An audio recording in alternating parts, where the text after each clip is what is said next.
This morning we're going to kick it off with a fireside chat with a preeminent author of books like Hackers and In the Plex. He's also the editor-at-large of Wired magazine, Steven Levy.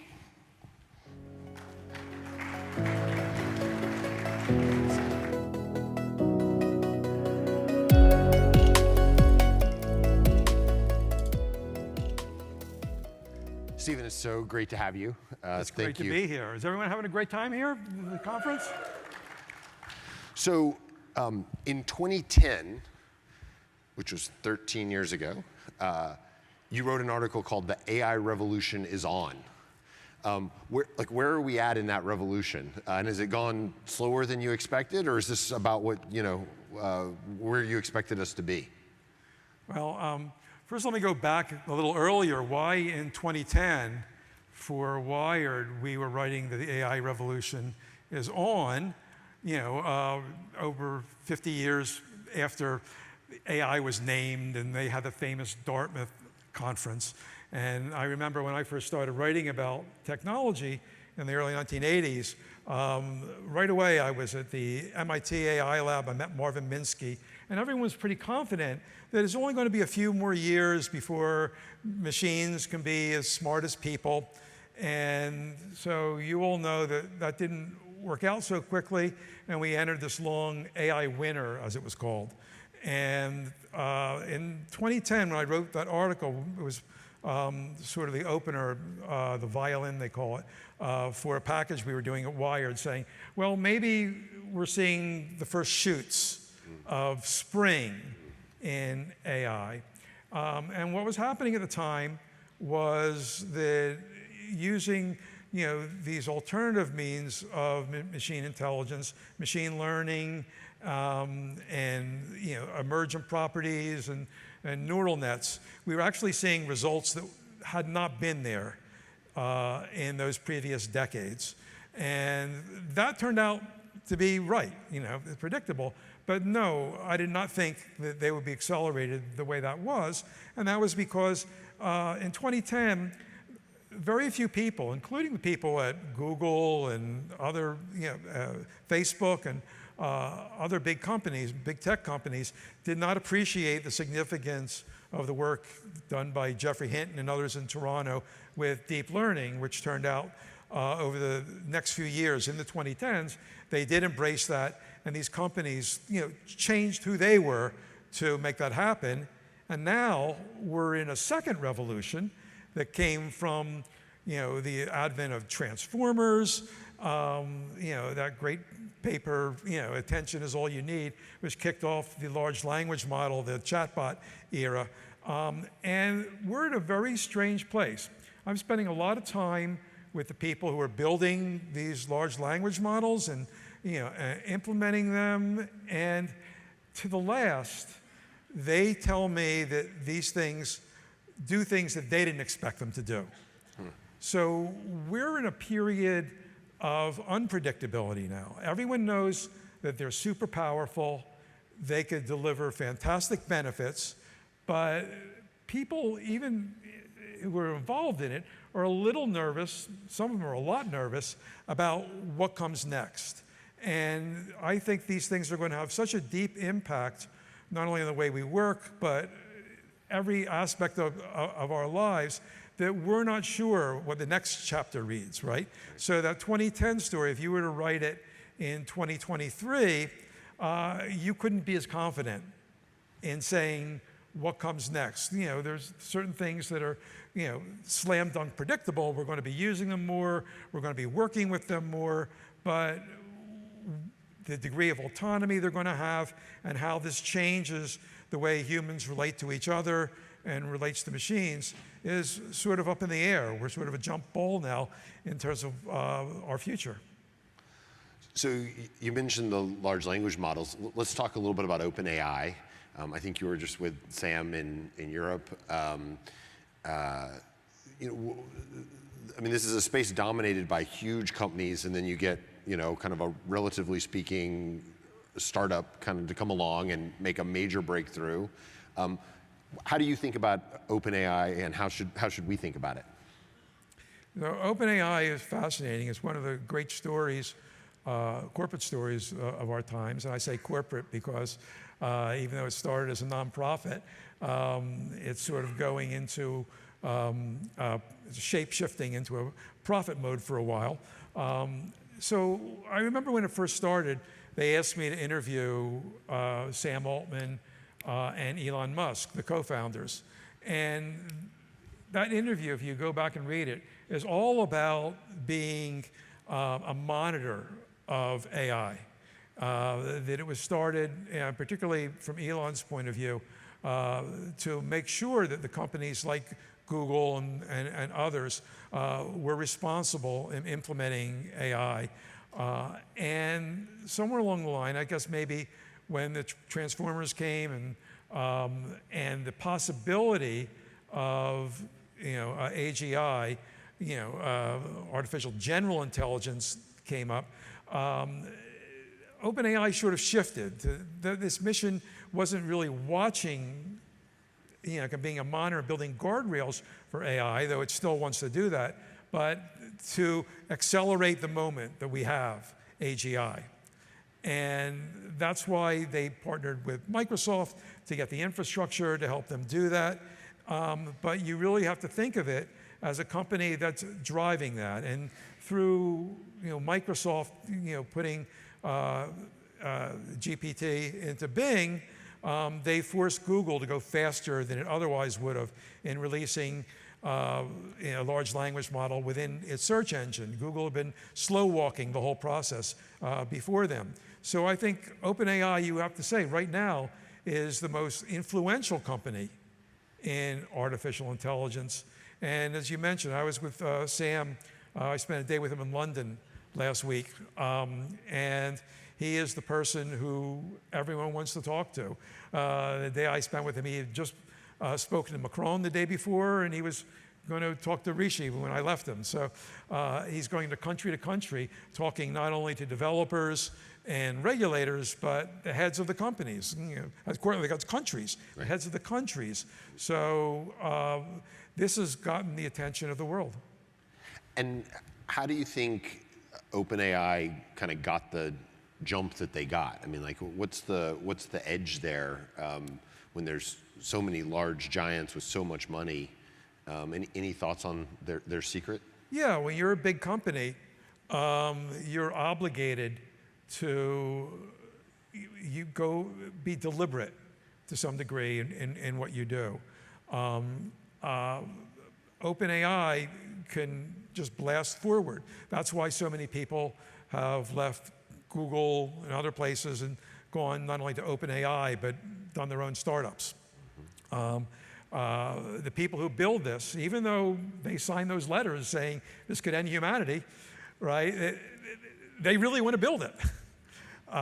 And they're going to go to a place that's going to allow them to build these AGI machines, which are unlike anything the world has seen. So let's talk for a minute about the large tech companies. I mean, the FANGs, as they're generally called: Facebook, Amazon, Apple, Netflix, Google. Who do you think? I mean, they're kind of coming from behind now a little bit. Who do you think is in the lead? Who do you think is kind of the furthest behind? How are they thinking about the opportunity? You know all these players very well. You've written about all of them. I'm kind of curious how you see the field. Sure. So it's interesting. So during that boom that I wrote about in 2010, which took and then unfolded over the next few years, some of the companies got ahead in that point, and others lagged. Let's start with a couple that lagged, that came in late, and I think still aren't up to speed at this moment there. So Amazon and Apple both were a little slow in hiring the key people, driving deep learning and the cutting edge AI. I remember I did a series in the mid 2010s trying to look at what each company did, and both Amazon and Apple shared with me how, wait a minute, we're no longer catching up. We've hired great people, and we're leading because we have these engines, that respectively Alexa and Siri, to help us move forward. Well, as it turns out, compared to a large language model like GPT Chat, GPT-4, and Lambda, which is Bard now in Google, these things aren't that capable.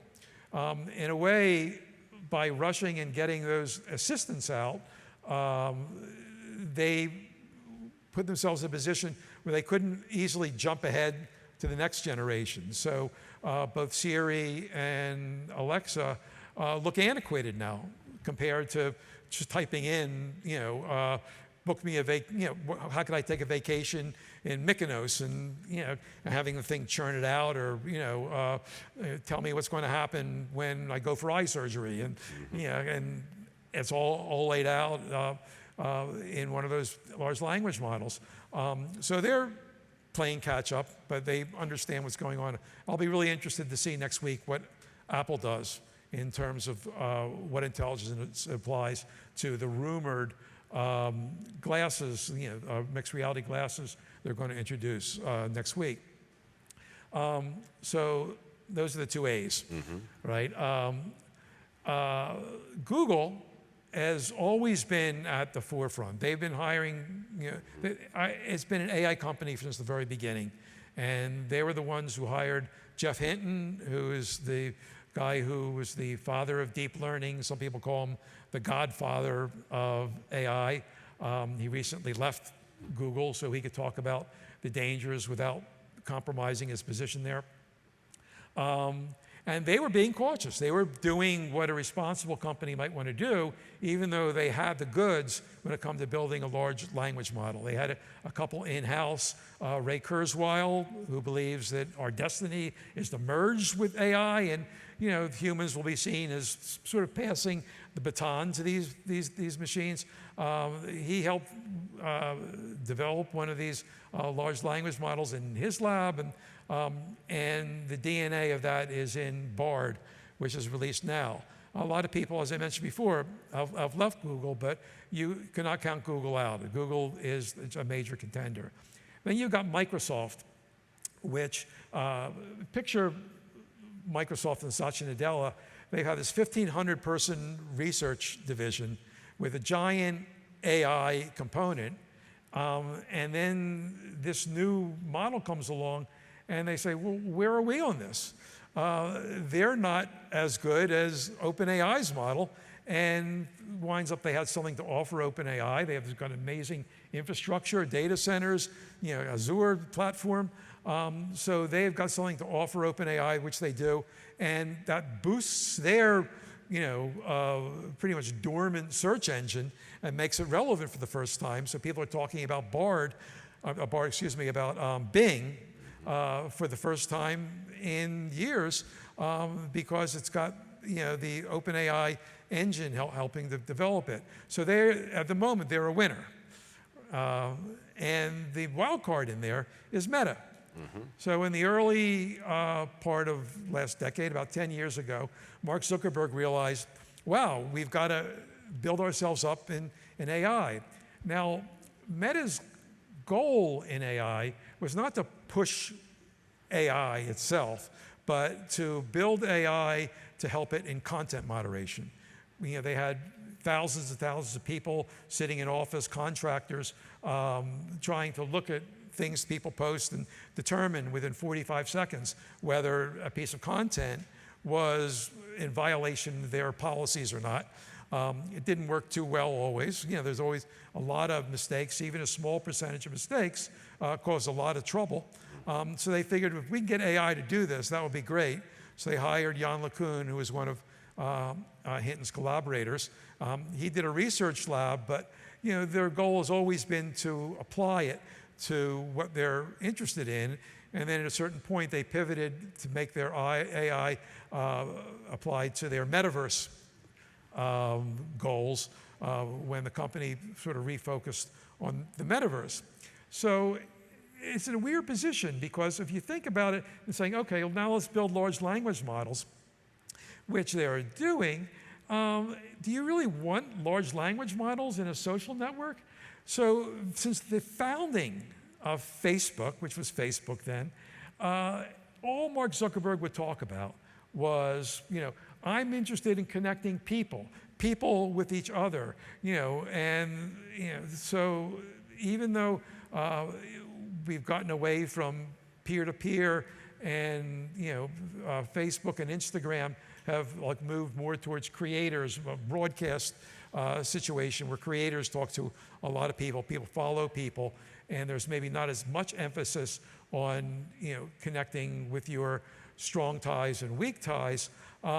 You're always connecting with people. That's always been the yardstick by which, in some way, you would see what's on there. So if you have AI jumping in there and you're looking at posts that are created by AI, that sort of blows up the whole ethos of Facebook/Meta. So what they've done is kind of interesting. They've sort of open sourced some of their models, I think, just to mess other people, mess up their competitors, right? And put a wild card in there. And there was a memo which leaked a few weeks ago out of Google, which said that our dominance and OpenAI's dominance in large language models is threatened by this open source. And in a way, the whole effort to do responsible AI is threatened because when you open source the large language models and put it in the hands of people who don't have huge infrastructures, garage startups, then anything could happen. So that's sort of a picture of what those big companies are up to. People used to refer to those companies as FANG. Right, doesn't really work anymore. It didn't apply because there was no M in FANG, and the N stood for Netflix. Right. Now I guess it's got to stand for NVIDIA, right? Right. Yeah, not just because they're a sponsor here. So let's back up just a little bit. You've been covering technology for quite a while, so you've seen a number of the revolutions. How does this revolution, the AI revolution, compare to some of the others you've seen, whether it be mobile or the internet or whatever list you want to go with? Well, it definitely stands up as one of those giant inflection points that shuffles the deck and resets everything and reaches, not just, tech companies and not just enterprise in general, but people. So, I've been lucky enough, and I guess I'm old enough, to have followed these revolutions. I really wasn't covering the transistor when it came. I'm not going to go back that far. But when I started writing about technology, there was the PC revolution. And that's something that affected everyone. People at first thought that, what is just a plain old person, a home, going to use with a computer? That's ridiculous. And when Microsoft first said computer on every desktop, people thought it was ridiculous. And and the head of the digital equipment company very famously said, "I don't see why anyone would need a computer." And the head of IBM, even a little before that, said, "I see the use for maybe 5 computers in the world." Well, it turns out we've all got multiple computers, and we've got them in our pockets now, right? But so that was the first big revolution, and it changed a lot of things. IBM for a while looked like it successfully made a transition, but it really couldn't keep up because its business model was threatened. And it turned out that Microsoft mainly and Apple took advantage, but it affected every company. And there was a period where within corporations, it was not the IT people who ran their infrastructure of these big companies, but the people who first saw the advantage of having spreadsheets and getting access to information within their enterprise, which changed business, right? So that was giant. Then came along the internet. And similarly, it was impossible to overestimate how big that impact was. I remember in 1994, I was a freelancer then. I sometimes would consult with a company. I consulted with this major newspaper publisher and showed them websites for the first time. And were they scared? well, they didn't quite know what to do. And when you do something like that, they had people within their organization that knew what was going to happen, was aware of what was happening with the web, but they just didn't listen to those people. They needed to pay someone from outside to show them a website and say, hey, here's your competitor's website. You're going to have a website. And they were like, that's interesting.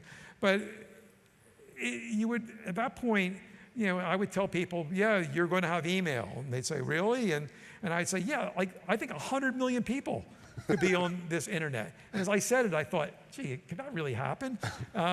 And it turned out to be as big as anyone could possibly say it was. I was friends with this guy, John Perry Barlow, who was, this internet seer, and he would say, biggest invention since fire. Maybe it is, right? I mean, you look at it now, we can't live without it.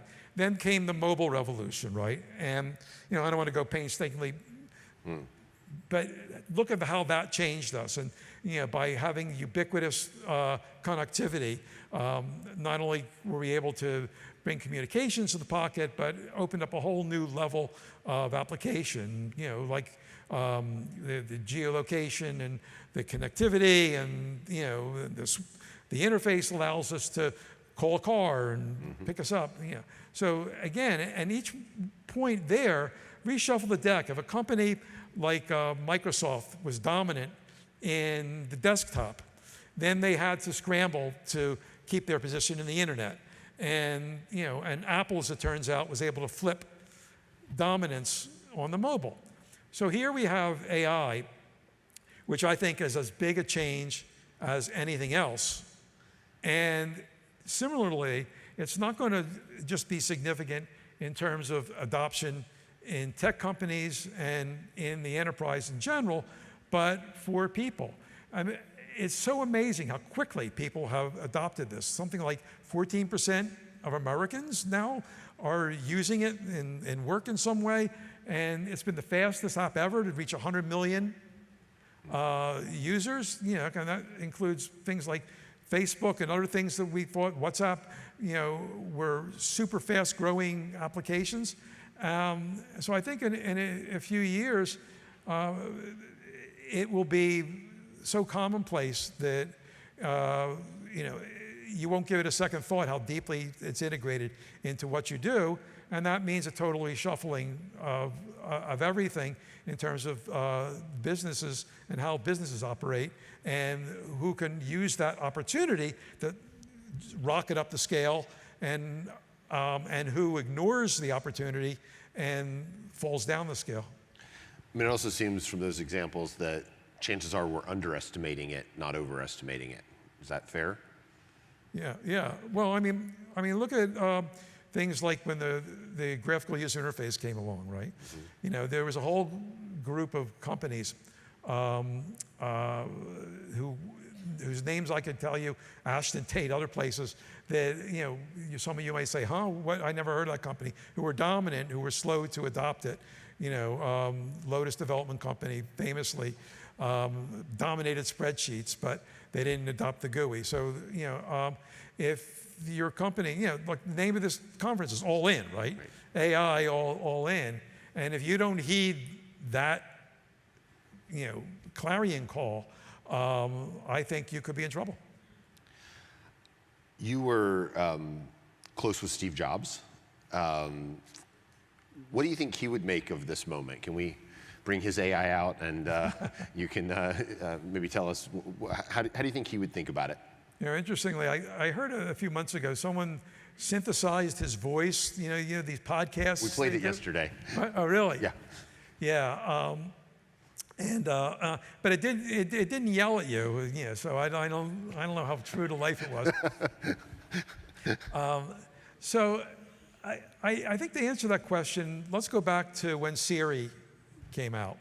It was the last months of Steve's life, but one of the last things he did at Apple was he oversaw the purchase of the company that created Siri. Literally, I think it was the day he died, or the day before he died, was the event that Apple had where they released Siri. And I know the people who worked on it, and they sort of showed him where they were on that. just in his last days. And he had comments on it. His focus was on the consumer. He wasn't really emphasizing, oh, this is the AI under the hood. He was, relentlessly focused, as he is on many things, with the impact on the consumer. So unlike a lot of what we see now when the stuff is released, where people, we're talking and we're all obsessing now on how the technology works, what the impact of the technology is, he was a product guy. So what he would focus on is the product. And AI was a tool to make the product useful and delightful for the people who would use it. So I think we could extrapolate that that's what he'd be interested in now. He would never put out a press release at Apple saying, gee, we're an AI technology now. He'd say, look at this product we did, and the people, us in the press, would never talk to the people who did the AI. Mm-hmm. You've talked before about and written about how all these tech companies have adopted an AI mindset. What does that mean? And especially if you're not a technology company, like what can you learn from that? So I think the AI mindset, and this is defined to me by the companies that underwent this in the mid-2010s, is sort of a change of outlook to sort of think the way these models think. If you're an engineer, traditionally programming is something where it's very deterministic, that you write something to get a specific result. And with today's AI, you're training it to come up with a result, right? So I did a story about Google, about the things they were doing to re-educate their engineering staff. And they had this Ninja Academy to learn machine learning, and they had machine learning fellows.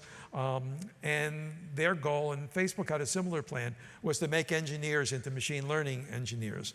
I think that mindset sort of has to percolate among all corporations in order to take advantage of this, because it's a different way of thinking, it's a different way of collaborating.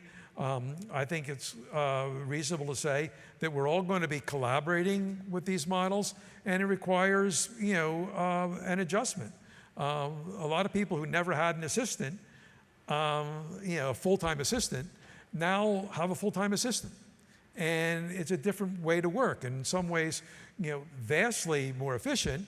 In other ways, a little dangerous, because you sort of lose touch with all the little factors that go into what your end product is, right? When you send an assistant to do a lot of the basic research on something, you're missing out on maybe a deeper understanding by just taking the work from someone else.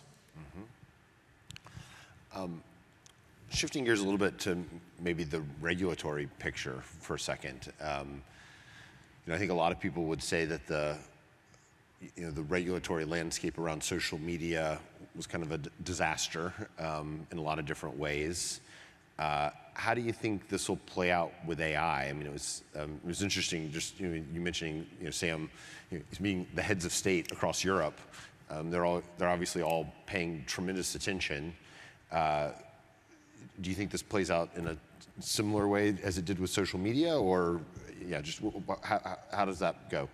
Yeah, I thought it was pretty amusing in that hearing where Sam Altman and a couple other people testified before Congress a couple weeks ago, where senator after senator said, wow, we really screwed it up with social media, and we don't want to screw up AI, in terms of regulation. And I thought, there's not a statute of limitations about, coming up with something like a privacy law, right? You could still fix that, right? It's great that you're going on to the next thing, but I think the fact that they haven't come up with some basic social media protections, primarily to me, the privacy law, which is something to rein in what seems to me to be sort of one of the biggest ills of social media combined with targeted advertising. and just the way we're tracked on the internet, shows the difficulty it's going to be to get to the finish line with AI regulation. There's pretty much a set of some things that are pretty much widely recognized as things we have to do when it comes to regulating AI. One of them would be to get some transparency in training sets. We have to deal with a copyright issue. Right now, we're not being told specifically what information went into these vast training sets, but I've been told that when it comes to Google, we have all the books. Let's scan all the books. We have the web. Let's put all that information in there. Basically, everything, including the kitchen sink, went into those training sets. And when you look at OpenAI and the other engines that output graphics, of course they used a lot of copyrighted images, and we're going to have to deal with who owns those images.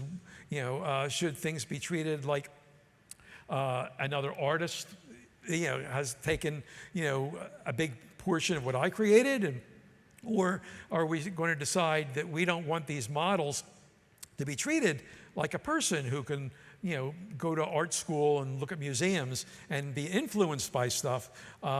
Since these things get all the information, maybe it's not enough to say I was only influenced by Andy Warhol or Van Gogh or Jeff Koons or whoever, and that's why I came up with something that looked like a balloon sculpture, but really isn't Jeff Koons.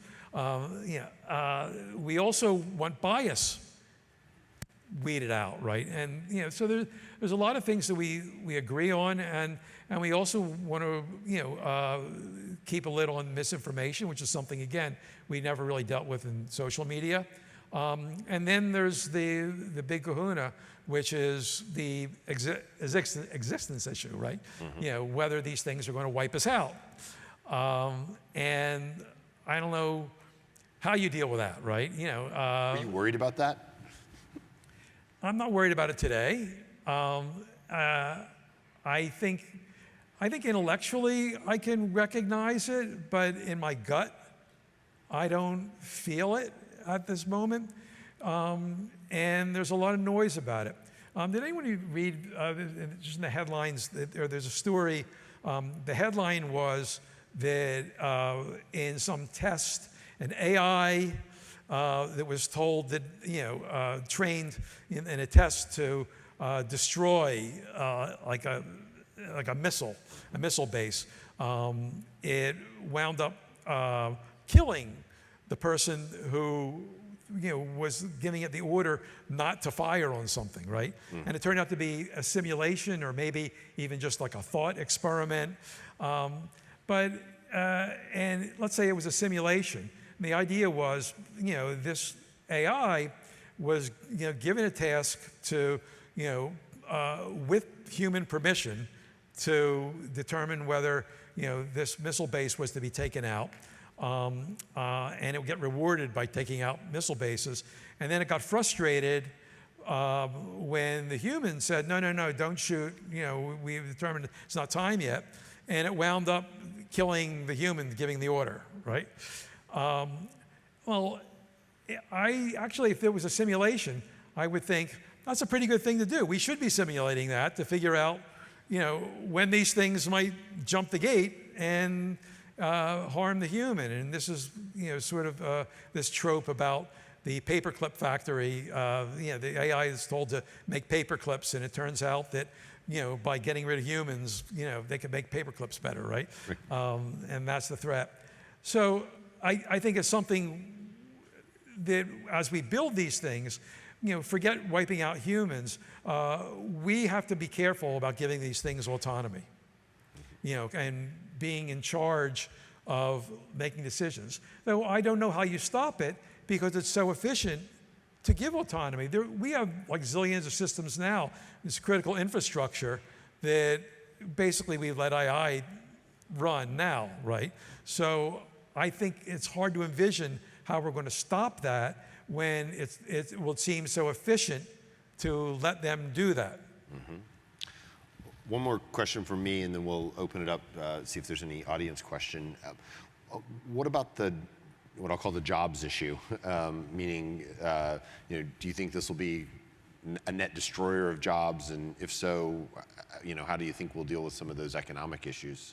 So every time this issue comes up with a new technology, there is a panic about job loss. And the answer is, well, yeah, certain jobs will be eliminated, but we're going to come up with new jobs that are better jobs. And I think we're hearing the same argument now, though I'm not quite sure that with this it applies. Okay, maybe because I'm kind of a white-collar worker and I'm seeing it encroach in my territory. I was gonna say, are you worried? Yeah. I mean, it's like, they came for the blue-collar workers and you didn't do anything, and now they're coming for the columnists. Oh my God. Right. So I don't know how many jobs there could be ultimately for people who give prompts to large language models. So I think there's a real concern that things will shift, though, I guess if you look to history, none of these technological advances have put large amounts of people out of business. And every time people, describe this some Valhalla where, humans get to work less because of that, that never happens. The 4-day work week, at least in this country, never gets a foothold. So I think if history is our guide, there's not going to be vast unemployment because of AI, though if you follow the logical thread of the way large language models and AI is being developed, and if we get AGI, I think maybe it's a different ballgame. Great. So there's a couple of mics. Why don't we start here? So if you have a question, raise your hand, try to get a mic, and then you can ask it. We'll have time for 2 or 3. Quick question. If you look back at the last few decades, what were the primary catalysts for Revolution 4, for the IT revolution in hardware? Sometimes I think maybe it were just some cosmic rays that came from another universe, or perhaps the psychedelic drugs people were taking in the 70s. What is your idea on the catalyst? Well, I love the idea of that it's some sort of nootropic psychedelic event that brings us to this point. But what I found is I'll say it, over 40 years I've been covering this. It's not, we talked about multiple inflection points, but it really is one story. It's one story that maybe begins with the chip and goes from one inflection point to the other, but each one builds on what came before. So I think it's not so much some sort of magic or wand came and unleashed this development. Each one was building and building and building until it popped into a reality. And when you talk to people, I was just talking to Kevin Systrom yesterday. He was the founder of Instagram, and he has an AI program called Artifact, which delivers news content. And it's really based on a large language model that instead of chatting with you and talking to you, sort of categorizes and understands news articles and feeds them to you. And he was saying when you build one of these things, it takes a long time to make it work, and when it works, it's like magic. It just works, right? And that's not because there's voodoo involved. That's because there's a certain amount of critical computation and algorithmic know-how this involved in making one of these things pop that way. So if you take a step and look back, sure, it is magic. It was magic when we came up with the first chip, but when you look closely, no laws of physics are being broken. Go ahead. Hi, thank you very much. That was a great talk. If you look at these technologies, one of the things I'm a little concerned about is when it flips over to an arms race mentality. And when you talk about the history of computers and technology, your talk was mostly about companies. But the interesting opportunity or the question about AI may be its ability to be a weapon. And of course, obviously, that's always been true of computers to some level, but are you at all concerned that this flips from a company conversation to a government conversation and driving this, when we flip to an arms race mentality? Well, the short answer comes when you just look at what happened in the last few months.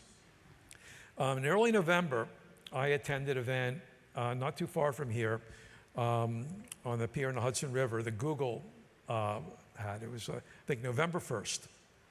And Google had an AI event where their executives were bragging that they had these powerful large language models. They had these, like amazing abilities that they were working on in their labs. One of them was, creating little video clips from verbal prompts and other things that, we're familiar now with large language models. But they were bragging that they hadn't released them to the public yet because they were being careful with it. And they brought in their responsible AI people, talking about all the steps that had to be done before they would share this with the public. So a couple weeks later, there comes ChatGPT, and then along came, Microsoft and putting it into Bing, and Google went into the code red, saying, that great caution we have, let's put that aside for now. So yes, there's a giant arms race going on. And I think in a global situation, there's an arms race too. Some people are talking about this international tribunal to monitor AI, on the level of a similar and other efforts, nuclear proliferation to hold back technology. But China has more LLMs now than the United States, right? And are they going to sign on to that? And are we going to sit back and say, okay, we're going to be careful here in America and Europe, but if China goes its way, what can we do? We have to be careful here. I don't know about that. So the arms race is definitely going to be a factor in going fast. Have you spent much time in China looking at AI? I haven't, no. Since the pandemic, I have not been back to China, but I've been following as best I can. And Alibaba just released another one yesterday, and this is something. Do you think they're ahead in it, or how do you compare the two countries? Well, it's interesting. I think the one push-pull that you see in making AI responsible is that it constrains the boundaries that it can go in a positive sense, right? So it's a trade-off to hold back AI. So in China, you're never going to get a large language model which is going to answer all your questions particularly when it comes to the political realm and a lot of other things. I think that holds them back. Mm-hmm. One more question right there. Just let's see if we can get a mic.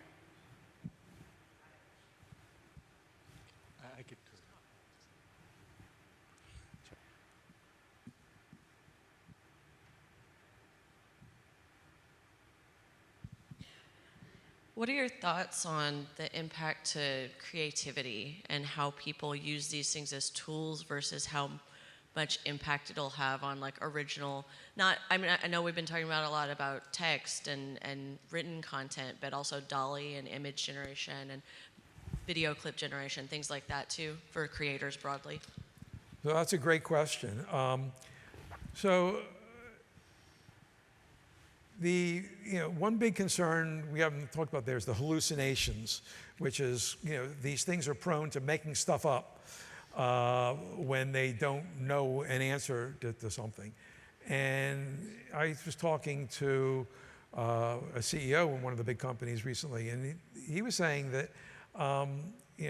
maybe hallucinations are a means of creativity.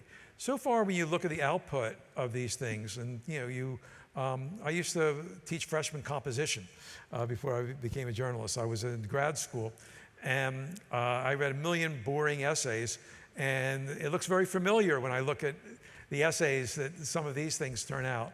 And I have a genuine question of whether a large language model can write something that has soul, right? And you know it when you read something that has soul, or when you hear a piece of music that has soul. And I think that's an open question that the people building these things think the answer is, yeah, you're not going to be able to tell the difference. And I think that's one thing. You look now, the writers on strike, the Writers Guild are on strike, the people who write the scripts for movies and television. And one thing they're saying is, we don't want these AI to write our scripts or even write the first draft of scripts, because good enough can come about. And I wrote a couple weeks ago that, right now, GPT-4 can't write a funny episode of Young Sheldon, right? But maybe GPT-19 could, which humans can't really. Steven, that was awesome. Thank you so much. Unfortunately, we're out of time, but we really appreciate all your insights and look forward to seeing how this chapter continues to unfold. Well, thank you, Matthew. Great questions, and thank you. Thank you for coming.